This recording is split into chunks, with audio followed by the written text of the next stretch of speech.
नंदगांव एक छोटा सा गांव था। गांव के बीचों बीच एक तालाब था। तालाब बहुत सुंदर था। उसके चारों ओर हरे भरे पेड़ थे। पर यह तालाब डरावना भी था। लोग कहते थे कि इसमें एक पिशाचिनी रहती है। कोई भी सूरज डूबने के बाद तालाब के पास नहीं जाता था।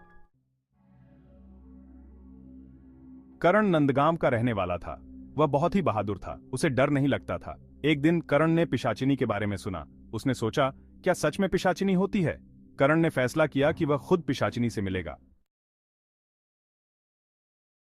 एक रात करण चुपके से तालाब के पास गया। चांद की रोशनी में तालाब चांदी जैसा चमक रहा था। अचानक करण ने देखा कि कोई पानी से बाहर आ रहा है।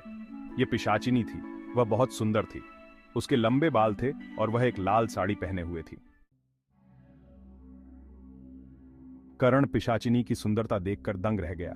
लेकिन फिर उसने उसकी आंखें देखीं। उसकी आंखें लाल थीं और उनमें एक अजीब सी चमक थी। यह देखकर करण के मन में डर समा गया। उसे समझ आ गया कि यह कोई आम औरत नहीं है। पिशाचिनी ने करण से कहा, तुम यहां क्या कर रहे हो? यह जगह खतरनाक है, यहां से चले जाओ। करण ने हिम्मत करके कहा, मैं तुमसे मिलने आया हूं। मैं जानना चाहता हूं कि तुम कौन हो। पिशाचिनी ने गुस्से में कहा, तुम इंसानों के लिए मैं खतरा हूं। यहां से चले जाओ, वरना मुझे गुस्सा आ जाएगा।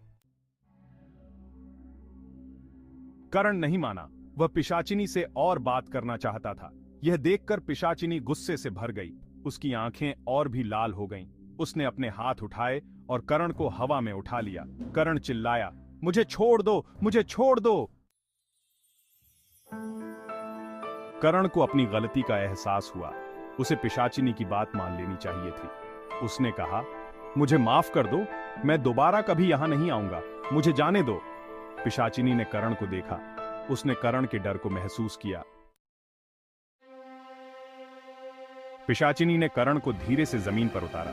उसने कहा, तुम इंसान बहुत जिद्दी होते हो, लेकिन तुम्हारे दिल में डर भी है।